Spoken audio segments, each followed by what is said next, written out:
Hi, everyone. Welcome to the webinar. There's a bunch of you online already. I'm really happy to have you. We're going to give the rest a minute or two to log in and get settled. I am absurdly nervous today. I don't know why, but it's going to be fine. Of course. Madison says hi from Stockholm. Hi, everyone. Hi, Maddie. Nice to have you. I'm just going to put in the chat. We'll get started in a minute. Please join Maddie in the chat and Etienne to let me know where you're joining us from. We have Etienne in Gothenburg. I hope you're doing well, that you're having a good day so far. We're going to deep dive into distribution today. Obviously, my favorite subject in the whole world. If you've been with me before, that I know that a bunch of you have, you're gonna recognize a few things. We'll get some new stuff as well. Amrin from Ängelholm, Karen from the Netherlands, Den Bosch. We got some Stockholmers. Ivania, welcome. So nice to have you. I'm gonna make myself a bit smaller because you don't need to see me that much. Hello, Malin. All right, guys. I think the rest of our participants will just join whenever they feel like it. So let's get started. Welcome to today's webinar on how to overperform on social media. What does that mean? Well, doing the right things, seeing results, measuring the right things, just doing what you do best to an even higher extent with less time and resources spent. That's what we're here for. That's our whole company's vision and mission, is to help you use what you've already produced, because that's a lot of things, and just distributing that in the most effective and efficient way on social media. This is the agenda for today. I'm going to talk a little bit about why posting once, meaning like why posting the content that you've created just one time isn't enough on today's, packed and what's it called? Ever evolving landscape that we're in. It's fast paced out there. And we're also going to talk a bit about how to overcome the fear of clicking the publish button, because I know that that's super common. I feel the same way sometimes. It's scary, and is it really going to take off? Is it going to work? What if I mess up? All of that. I'm going to share the 3 keys to content distribution that we always make sure to follow. And then I'll show you how we break down existing content into smaller, high-performing pieces, and just how you can do the same. And of course, we'll make sure that there's a little time left for a Q&A. All right. If you've been here before, again, some things will be familiar, starting maybe with this one. I just think this slide always helps me emphasize what we are all about, why posting more matters so much on social media, and why actually posting more than posting a few really good things actually makes more sense. So every now and then, I haven't in a while, but I think this was back in October, so it's kind of outdated now. I need to do this again. Every now and then we go online, mostly on LinkedIn, to check out what other successful brands are doing on social. Just to give ourselves a little bit of imposter syndrome, these are huge companies, of course. They have, I'm guessing, content departments with almost 100 people. So let's not get too overwhelmed by the numbers, but we count how often a brand has posted within a week.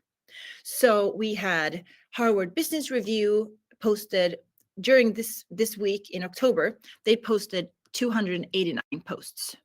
We got Salesforce with 49, The Guardian with 28. So you see, these are high numbers. They post a lot. And then we got Forbes magazine, that just within the last 24 hours, by the time we checked, they had posted 353 times, just those 24 hours. And this, of course, always raises the questions, why would a company post that much? Well, it's because posting more matters more than posting few posts that you spend a lot of time on. Frequency on social is key to succeeding in 2025. It's been for the last, maybe especially for the last 2 or 3 years. You have to consistently show up to stay top of mind and keeping your brand alive.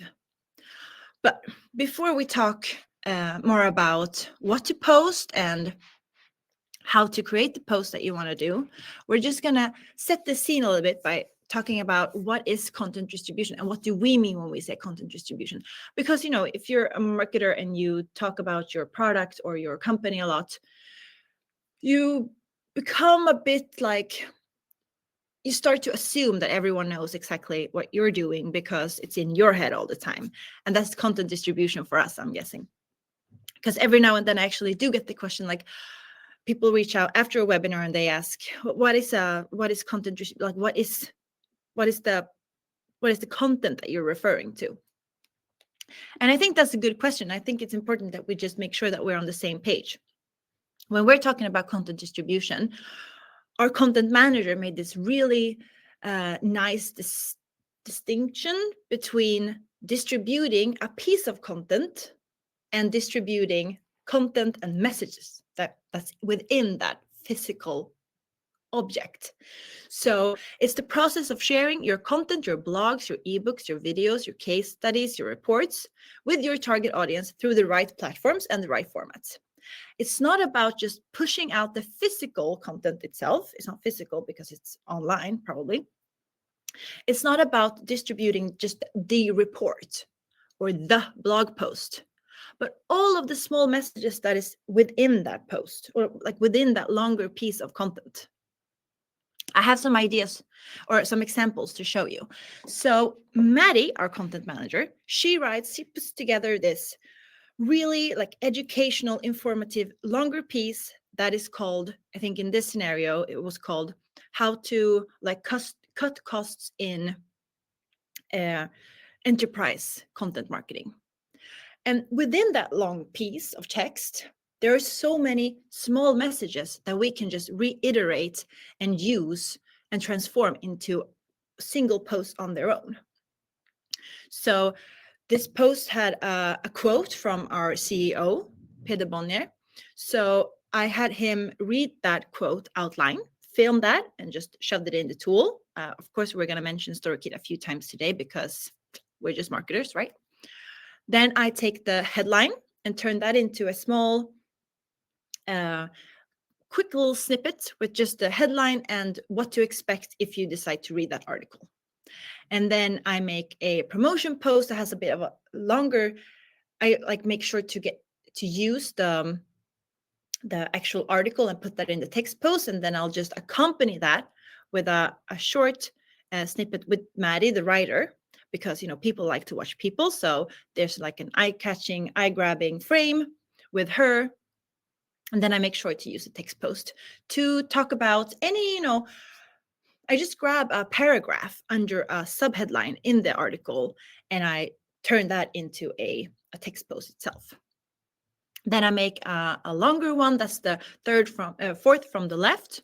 The text post is really short. That's just like giving some sort of context to whatever the video is about.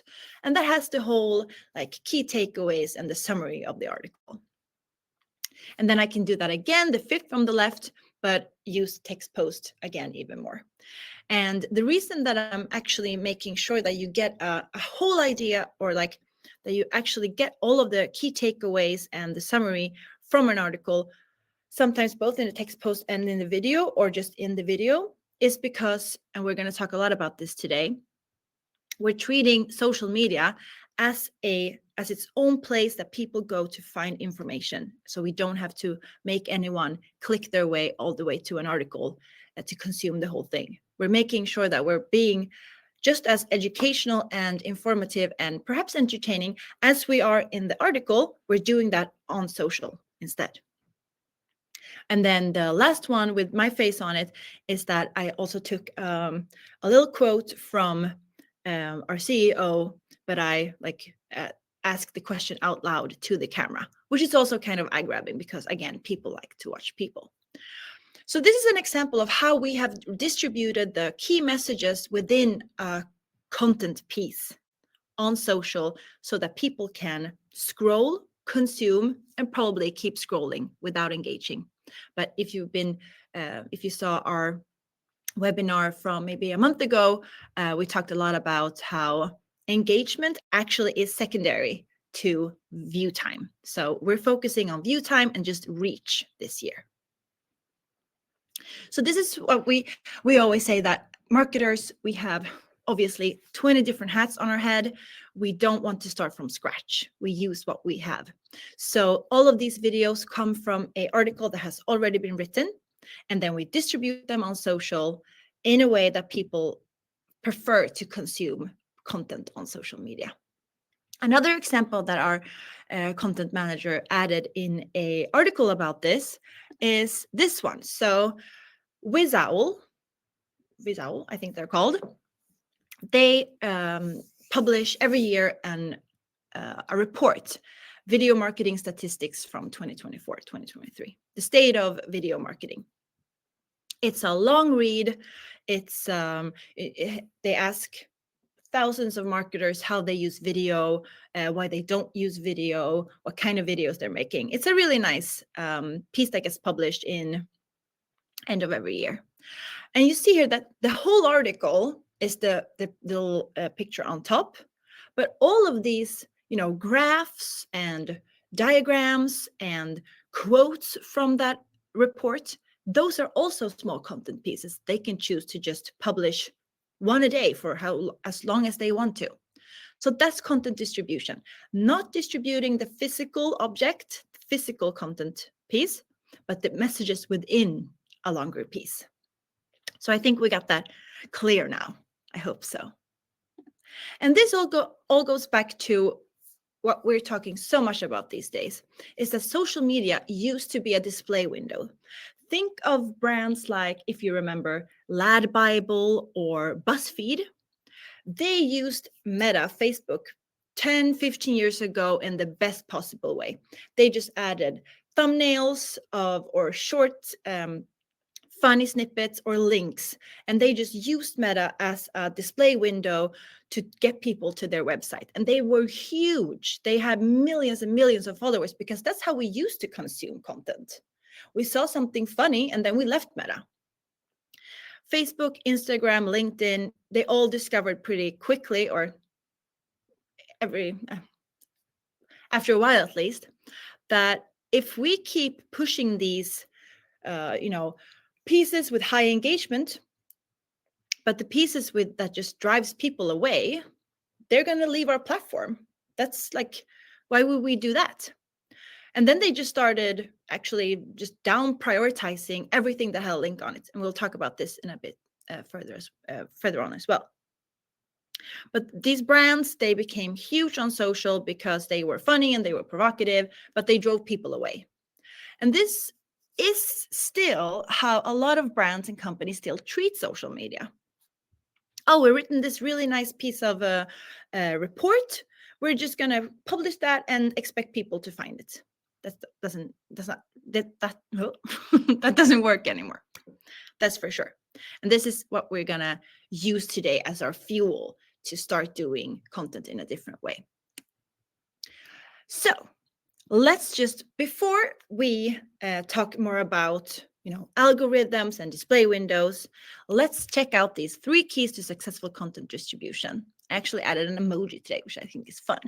So key number 1, this is what we do. and what we're going to do even more of in 2025. The first rule that you have to follow is that you have to assume that no one saw your first post. We marketers have a tendency to publish content in a series type of way because people love series and we love something in a chronological order. But with today's reach, organic reach on social, that doesn't really work anymore.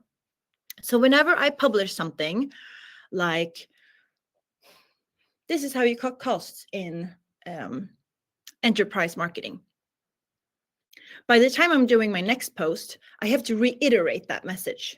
And I have to keep repeating ourselves until we get really sick of it, because that's when it's starting to stick with the audience. And the harsh truth is that people miss content on social media. They'll miss our content because they might not even see it at all, because it's competitive out there. We're competing with the news in the world, whatever's happening in Sweden or in the US, or updates, changes, new features, other companies, other brands. And of course, a lot of people actually see the content, but they decide not to engage at that moment. I don't know how many times a day I see something on LinkedIn and I go, oh, that sounds really interesting. I might even share it with a couple of colleagues because it's a nice piece, but I don't click like. I don't use the share button. I just show it to someone. And this is what we have to deal with all the time. And this is why working with social is really hard, because you just have to assume that what we're doing is working, even though we don't have any metrics to actually go with. And then people see stuff, they intend to come back later, but they forget. That's just being human, I guess. So never assume that anyone has seen your first post. Keep reiterating your messages on social. Eventually, something's going to stick. Recognition is key again. Key number 2 is that you can never be afraid to test and fail, because the only way to understand and learn what resonates with your audience is to try 1,000 things 1,000 times. Eventually, you're going to start seeing what works and what doesn't. And I don't know how many times a day I say this to industry colleagues and peers and what have you. But on social, you will need 2 things to succeed. You need quality, of course. You need high quality pieces of content, like you don't want to post bad stuff. And you also need quantity. Like you need to produce a lot to get stuff out there. And the only way to actually understand what quality is to post a lot, so that you'll eventually figure out what works and what doesn't. And if you post something that's bad, that doesn't really take off, that doesn't go viral, that only gets 3 likes, well, then you've learned something. That's okay. Distribution is linked to whatever resonates. So if people will like it, they will send it to their peers and they will talk about it and they will engage with it and they will watch it and they will spend a lot of time consuming it. If they don't like it, that's fine. It's just gonna go to that LinkedIn graveyard that posts go to go. And that's fine. Key number 3, of course, distribute your content in as many ways as possible. And again, distributing in using quotes, just a couple of lines, sentences from, a really nice heading can be a post. Don't rely on the links, because we know that all the platforms reduces reach with links. It's also an engagement barrier, because you're expecting someone to take an action that they didn't go to social media to do. Like if I'm on social, I'm a lazy person. I want to get entertaining, educational things right in my feed, and then I want to keep scrolling. I don't have time to click away and read a 600 words long report every day. I go there just to consume content and then get on with my day. And there's, of course, the algorithms limitations. They're going to figure out that this person who's ever posting from this company is trying to lead people away from the platform. No, thank you for us. This is why In 2025, it's even more important to prioritize whatever you want to call it, in feed, on platform, zero-click content. And I know that is the buzzword of the last year. Everyone's talking about zero-click content, but it's really easy to just say, focus on zero-click, and then not understanding how. But these are the reasons, and I really want to emphasize this, is that one, your audience, like myself, I'm expecting to find engaging, educational, entertaining content where I am. We scroll, we stop, we scroll again. That's how every platform's ever been. That's how you get reach. And we are too lazy to click away from a platform to read a longer piece. If we're able to consume a summary video in 60 seconds, we're probably going to choose that, because we're creatures of habit and we want stuff right where we are. We don't need to find it. And of course, again, content that leads people away from a platform is never prioritized. And we do know that posts with links get lower reach. We can talk a bit about where to put. Of course, sometimes we want to drive traffic. That's also part of our job, probably. And we want this good stuff online on our website to get attention too. We want people to consume the whole long article. So of course, occasionally we do put links in posts because it deserves links. But what we prioritize is on platform. So we want to prioritize creating content that engages the audience on the platform, because that will eventually build trust and loyalty, which will eventually drive subscriptions, sales, requests, whatever you want to call it. I know that the top publishing companies that I follow on Instagram are the ones that just give me the whole story about this uncle in Spain that what am I talking about? I was trying to come up with a engaging story from a newspaper. Forget about that. Let's move on. But still, publishing companies like Världens VG in Norway or Dagens Nyheter in Sweden, the things that you can actually, you get the whole picture. You can actually get the whole article in the feed. That doesn't mean that I'll never buy a subscription from Dagens Nyheter. It just means that I really like to follow them, and they get my trust and my loyalty, and eventually I'll become a subscriber myself. And of course, making sure that the content actually gets the attention it deserves, both when it comes to occasionally linking to it, but more so making sure that all of these really nice pieces within the longer content piece gets the attention it deserves. That. Because in a world where content is constantly being created, we're creating and publishing so much, all of us, the only way to stand out is to be relentless. You have to be willing to share your message over and over again until it sticks. By the time you're really sick of your messages, that's when it's starting to stick with your audience that didn't know about you before. And this all comes down to my go-to rule, my one rule, as I put that within some sort of quotes, a social media person, someone that publishes stuff, someone that is a social media manager, a marketer, a community manager. My one rule is that everything on social media, and I do mean everything, is designed to earn them, the platforms, as much money as possible. Content can almost be viewed secondary. They don't care what you put out. They just want people to spend time. Everything is designed for an audience to spend as much time on the platform as possible. And when you kind of realize that, I think it takes away a lot of the stress that everything has to be so good and so professional and so nitty-gritty, detailed. The algorithm's job on any platform is to make sure that happens, that they earn money.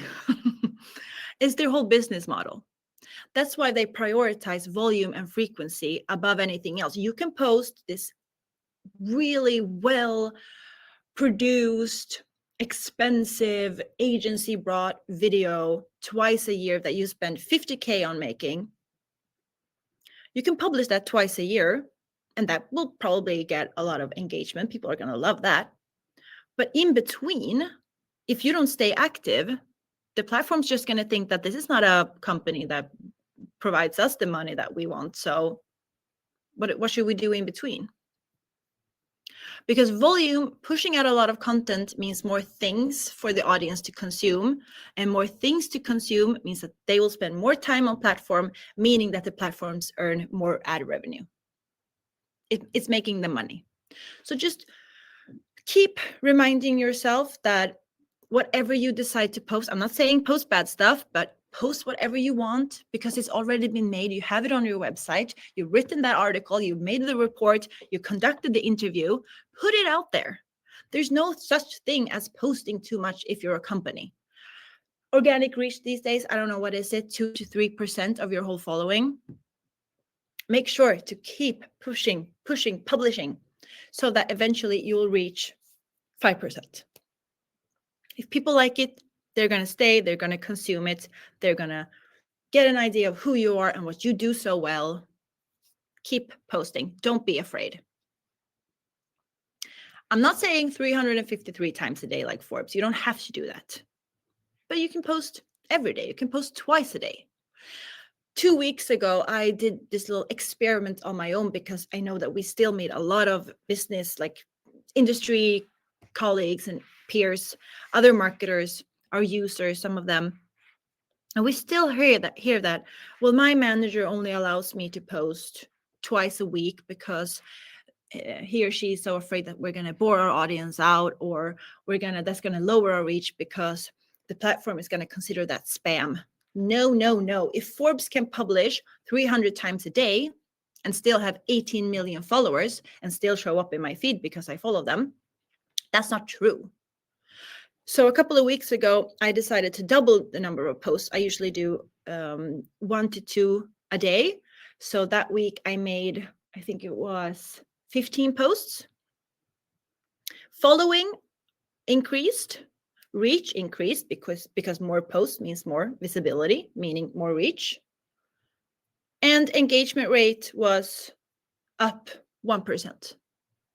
So you can easily post 15 times a day if you want to, or 15 times a week if you just want to double your reach, following, and engagement. Maybe not double your following, that's a lot, but increasing following, increasing reach. It works because that's how the platform works. If you keep pushing out content, eventually something is going to stick. I also like to include these two. These are not rules, but these are like our goals, our objectives with social media. And please note that I've not put in here like in double following during 2025, or see an increase in ROI with as many percent. Because first of all, that just causes stress for a marketer. We don't need more of that in 2025. If I'm supposed to bring in sales with every post that I make, I'm going to have to spend like a couple of hours on every post. And we can't do that if we're going to keep up with today's digital landscape. We make sure to leverage social media to connect with people, to build trust, and to grow brand. What we want is for someone that has never heard of StoryKit to just get an idea what StoryKit is. If that person doesn't buy the product, that's fine. They have a good idea what we do and how we can help. By the 5 years later, these people go to seek a new job at a new company that says, we would like a text to video tool. That person will say, I know a brand, they're called StoryKit. They seem to be pretty good. We focus on reach primarily because we want to build brands, so we focus on reach. Engagement secondary. And we prioritize on-platform reach over driving site traffic.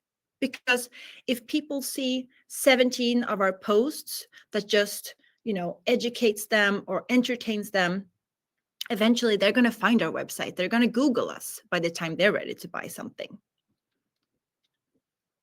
The other reason that we stay active on social media is to use it to get the content that our content manager or a writer actually spend time producing, and it's good stuff. So just making sure that it gets any kind of attention that it deserves. And Again, if you've been in these before, you know that we rarely actually mention, of course, but we don't do this as some sort of sales demo on how StoryKit works or why you should use video, because I'm guessing that you have an idea that you should, because one, you're here, and two, it's 2025, so native is video is a native format for any platform, so you kind of need it. But I decided, just to make people happy, that a couple of reasons to why video is so good.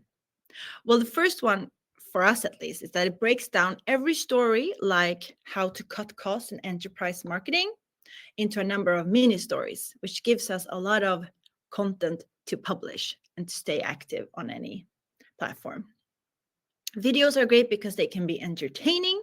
You can make a funny video with you dancing or doing like a satire on something, but it can also be super informing. It can be very simple with just a couple of slides on what to expect from this newsletter, or it can be super complex, like let's deep dive into enterprise marketing with this 2-minute long video. It's eye-catching, we know that for sure, and especially on the kind of platforms that aren't really, I mean, we have to remember, of course, that when I'm talking about video as an eye-catching format, I'm talking about the platforms that are not TikTok, because TikTok is an entertainment platform and not like a social media platform where people connect like they do on LinkedIn, for example.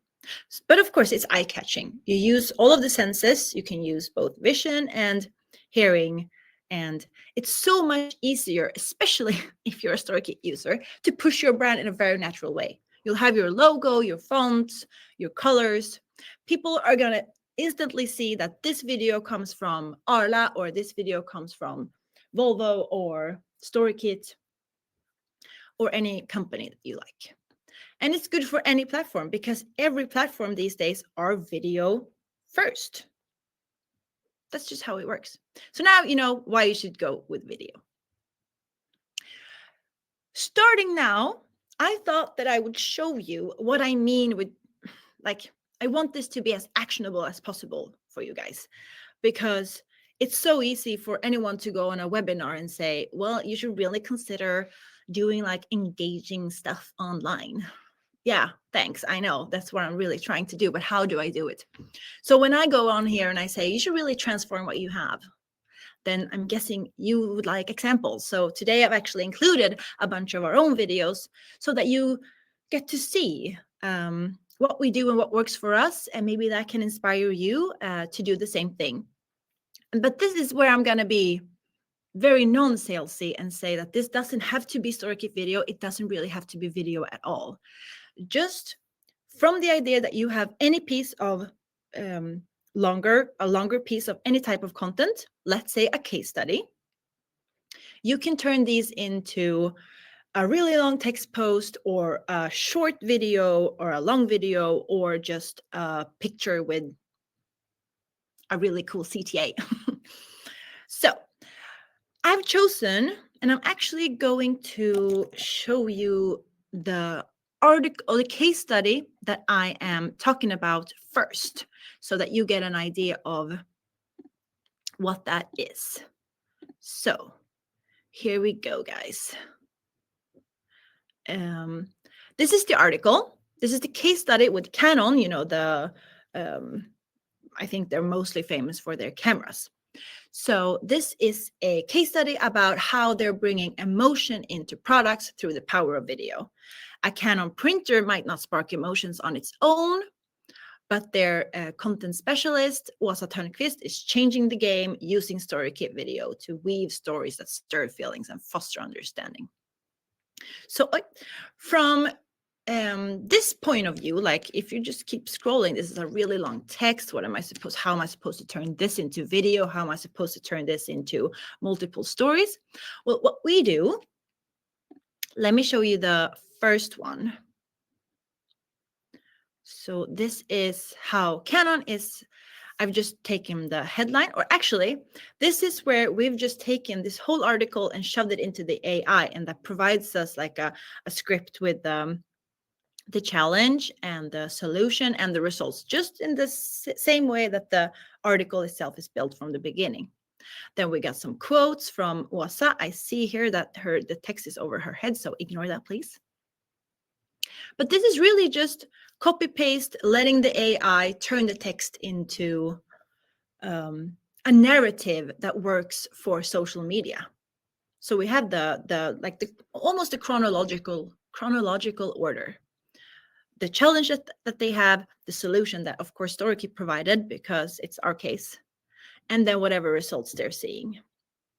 So this really gives the whole article, the whole case study in one video format. So there's no need to really click through and read the thing because you can consume it in its whole here.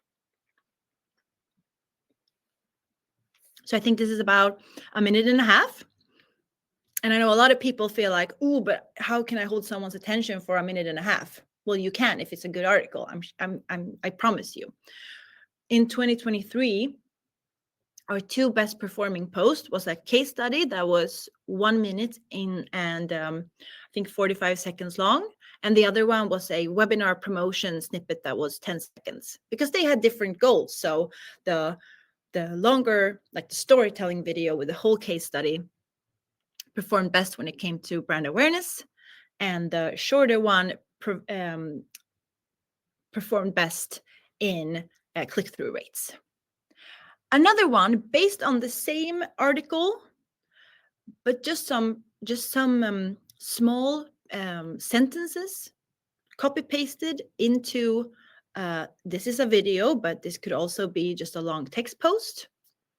Of course, I want to add a quote in there because, well, people trust their peers more than they trust the company. So, of course, I'm going to use the nice things that Åsa is saying. I think this is about 40 seconds. And this is where I can also choose to add a link because we have to do that occasionally. Link there. This is an old post, so I know that the last slide said link in comments. I've stopped doing that. I know that a bunch of people still do, but LinkedIn figured out a long time ago that even if you put it in the comments, you're leading people away. So we're gonna lower that reach. A super short one that I also made is this, that I think we actually put on the website in the article. So that's why I made it in a 16:9, just to have video, because Google ranks a lot of websites with video higher than without. So we always make sure to add any type of video that goes with the text. Super short. This just a quote, and I found a canon. So this can also be used as a CTA, as click-through post. Another one that starts with the quote, just so that she's popping up, really eye-catching, and then just discover, learn more, link in comments. No, not anymore, but at the time. So these are 4 ways that you can turn an interview, a case study, a success story into multiple small pieces. And then you can chop these out, publish them maybe once a week for 4 weeks. And then by the time those 4 weeks are over, you do it again, because you increased your following. People will have forgotten about it. The people that were online by the first time you published it didn't see it. And just keep pushing out stuff. This is where this is how I transformed a blog post into multiple videos, and I'm gonna share the article with you, or show it to you. This article was called "What is Process Information?" Sorry, what is process automation for video? It's a perspective from our CEO, Peder Bonnier. Hello. Hey, here we are. And it's really an interview turned into an article that goes through everything, like what it is, why you need it, why businesses need it, need to automate everything, more or less. A little bit about video, his favorite use case for video process automation. This is where you're losing value, you know. It's the whole thing. So this little post, I decided to, you see this table of content, these are subheadlines.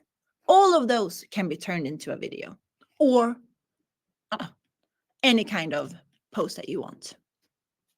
This is how I turn them into videos. So we got one, this is what we call, what we like to call a silent interview. This is an old photo of him that we've just copy pasted the quote from the article and put that over his picture. And then we got some 3 ways too. That's also part of the article. So it goes from like a quote video to a storytelling video, key takeaways kind of video. Super short and straight to the point. You just need to crank out more content with the resources you already have. This is just really to build trust and educate people on our automation tool. Another one that I made, and I think this might include sound, is that I went to the CEO and I said, oh, you say a lot of good things in this perspective article, the interview. Can you read a couple of those answers out loud for me so that we can make a talking head? Again, we don't start from scratch. He has already said this once before, so we might as well just say it again while I'm filming. So he starts with a headline. No, I think for most creatives, I think automation can make your work life more fun. Because what you essentially do is automate away a lot of the more routine tasks that you have in your day job, and you can focus on the innately human task of being creative and generating really good So ideas. I have recorded that, put it in the tool. It gave me the transcription and the subtitles with the time coding and all. Super easy way. So it's a lot of Peder Bonnier, the CEO, in this webinar, but the article was based on him, so I had to include him. Also, how to cut costs, automate video, and then also another silent interview. This has a music, a song over it. When I publish it, I remove that song so you don't have to listen to both that and myself. And it's just super easy. It's a talking head, so it grabs attention. It's how to automate something in 3 steps, like the key takeaways, leverage automation.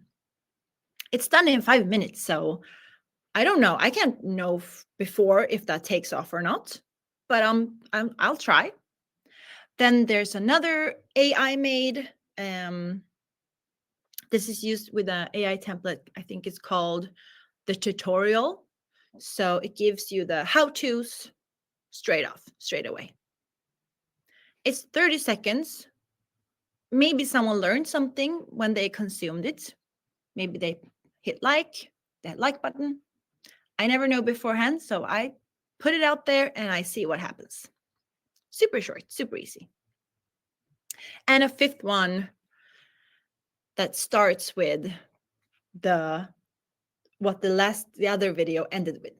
And then there's a quote with a picture, because that's always nice, I think. So every one of these videos contain the same things. It's what Peder Bonnier says about video automation and why you should. And there's 3 ways to do something. And probably someone perhaps saw the first one and not the second. So they saw 1 at least. Someone maybe saw 2. But it's going to take a lot for someone to stop following you because you reiterate your messages every 3rd week, you know. So guys, I know that it's 11:45, but I just wanted to show you other ways that this leaves us with time and room to get creative and have fun with like new pieces. So these are just examples of short videos that I make like on the spot, because we have the always on content that just, reinforces our key messages from the different articles. And then I can occasionally record my, for example, colleague Sophia, our performance marketing manager, when she talks about ads. I can publish that. I can make a little fun video about why you should subscribe to our newsletter, because that means that you get a video with your branding for free. I don't have to start from scratch with anything. I can just have fun in the tool and with the, get creative and spark ideas with me and my colleagues. Some final thoughts before we wrap up. Working in marketing is the horrors persist, but so do we. Please remember that you have a gold mine of content. You have so many blog posts, job ads, interviews, case studies, product and service information. You have so much that you can turn into smaller mini stories that you can just keep publishing, reinforcing those messages.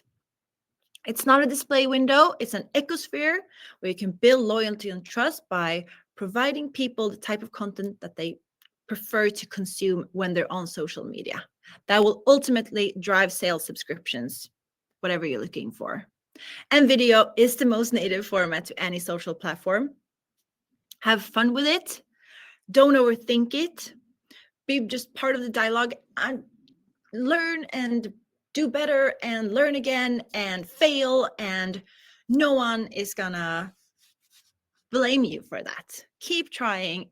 Just don't stress about it. Easier said than done, but still. A few best practices that I just like to ramp up with. So I've given you something to go with. We get a lot of questions about ratios, because remember, when we talk about formats on social, we don't talk about like ratios or if it's an MP4 file or MP3 file.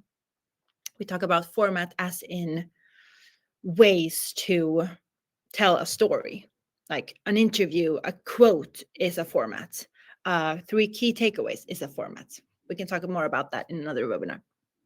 But I go for as much screen, more visibility. I go for the like biggest one there is. I really like the 4:5. I think it looks very neat. It works well on both desktop and mobile. We're testing 9:16, like the portrait, the standing format, to a greater degree, since even LinkedIn now has a video, dedicated video feed. I think that there's the best activity in the morning. So please don't publish in the morning, because that's me, I'm competing with you. Kidding.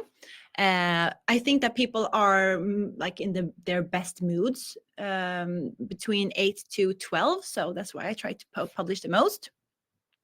We always do a mix between talking heads, people saying things out loud, if they're not scared to, and some text-based videos, things that you can consume without plugging in your headphones or pausing that favorite song of yours. So always remember to put subtitles on whenever someone's talking, because no one wants to put their favorite Kendrick Lamar song on pause to hear our CEO talk about process automation, video process automation. I'm sorry. Less focus on following, focus on saves and shares if you're talking about engagement, and focus on creating touch points so that eventually someone has seen your company, your brand 10 times. By the next time they're ready to buy a financial subscription tool or a video tool, they're going to think of you. And that's it. Remember to connect with me on LinkedIn, because I love when you do that. But if there are any questions, Ralph says, thanks, Heidi, enter late, but it's always worth it. Oh, I guess I'll watch the recording later. Yes, Ralph, of course you can. I'll send out the presentation and the recording so you can watch it and read it whenever you want to. Kim has a question. Let's put it out there. out there. Has LinkedIn a dedicated video feed now? Is it still some kind of beta? Because I have not seen that feature. Yes, they do. I wish I had my phone with me so I could show you. Let's try it, guys. I'm going to go online. Victor, great stuff. Thank you, Victor.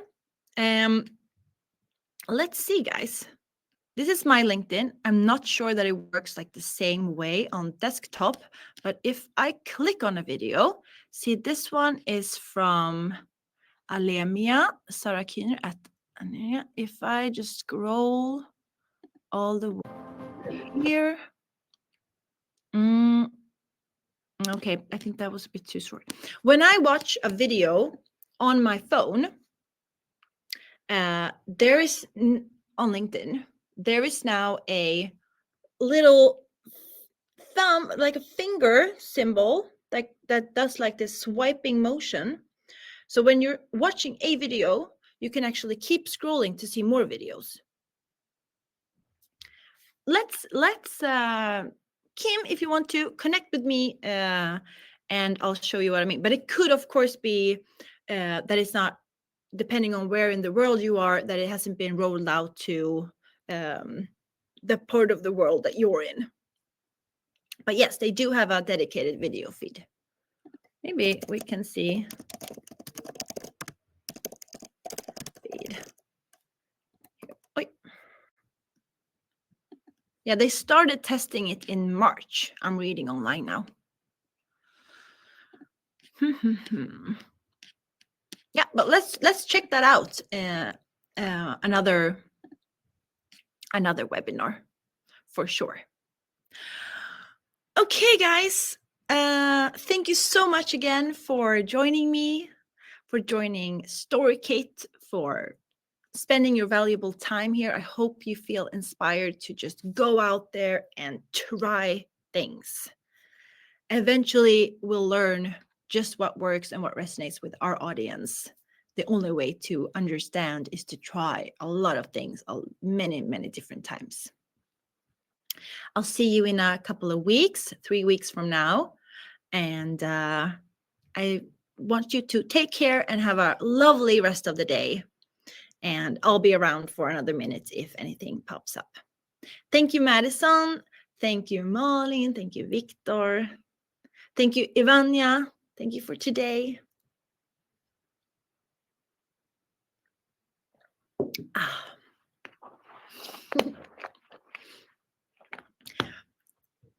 Thank you, Essien.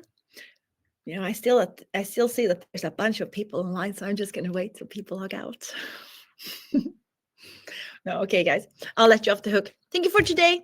I'll see you in your inbox, and I'll see you on LinkedIn.